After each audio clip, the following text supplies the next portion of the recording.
In this video, we are discussing the nomenclature of haloalkanes and haloarenes. Before you start this video, I would suggest for you to go back to class 11 and just recap on whatever you've learned in terms of nomenclature. I will put the link in the description below. I have posted detailed videos about how one names an organic compound. I know it's hard sometimes. So we are talking about haloalkanes and haloarenes. We need to remember that a halogen atom is not going, the group itself does not become a primary functional group. On the other hand, it will be denoted by the prefix, not the suffix.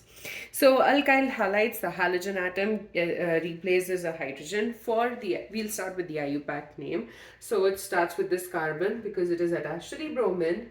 So it becomes 1 bromo propane because 3 carbon atoms. Again, I believe that you know what nomenclature, how to write the names as such. The next one is 1, 2, and 3. This is going to be 2 chloropropane,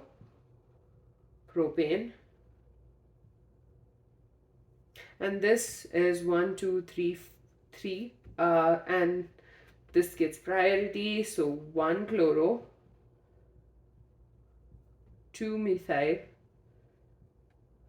propane.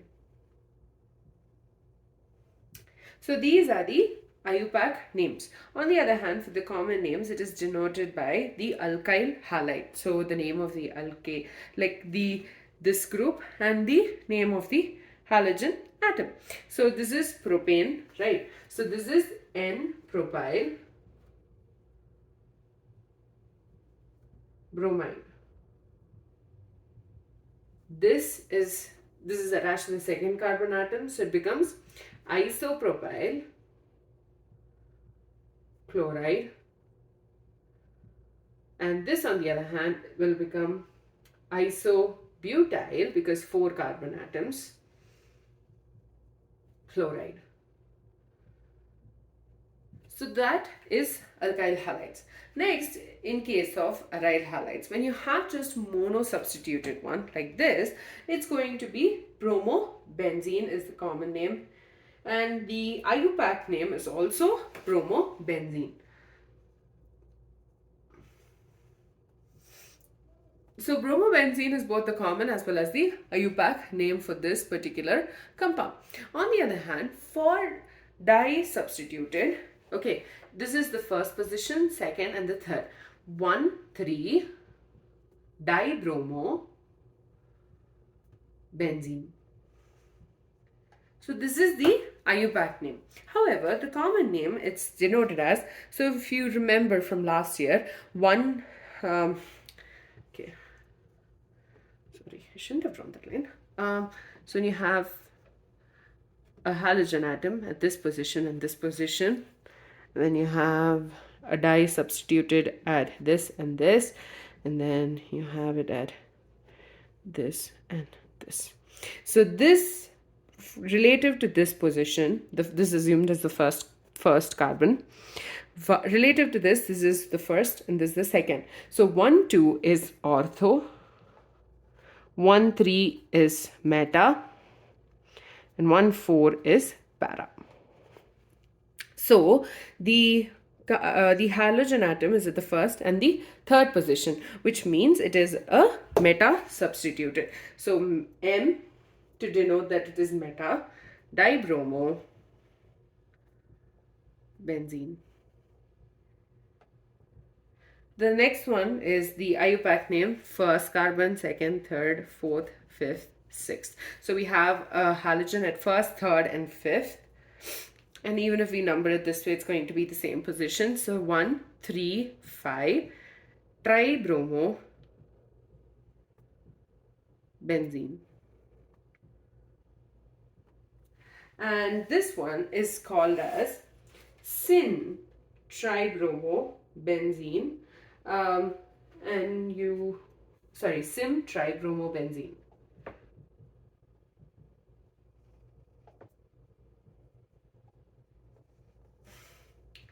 That is the aryl halides view.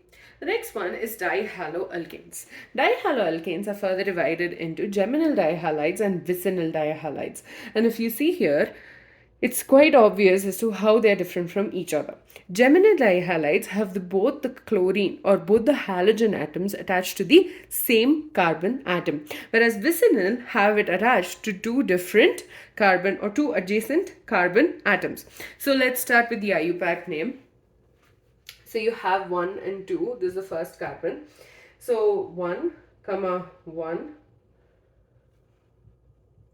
dichloroethane. This is the this is the IUPAC name. Next one for this is 1 and 2. So 1, 2 dichloroethane. And if it's not obvious, I prefer IUPAC names over common names. So this is also called as ethylidene chloride.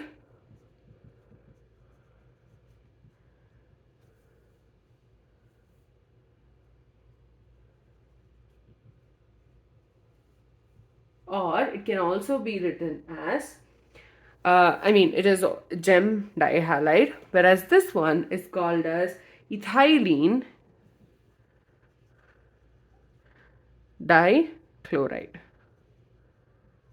This is for the vicinal. Vicinal is ethylene dichloride, whereas geminal is ethylidene chloride. It denotes that both the chlorine atoms are attached to the same carbon atom. Over here we have, I've just given an example of a branched chain carbon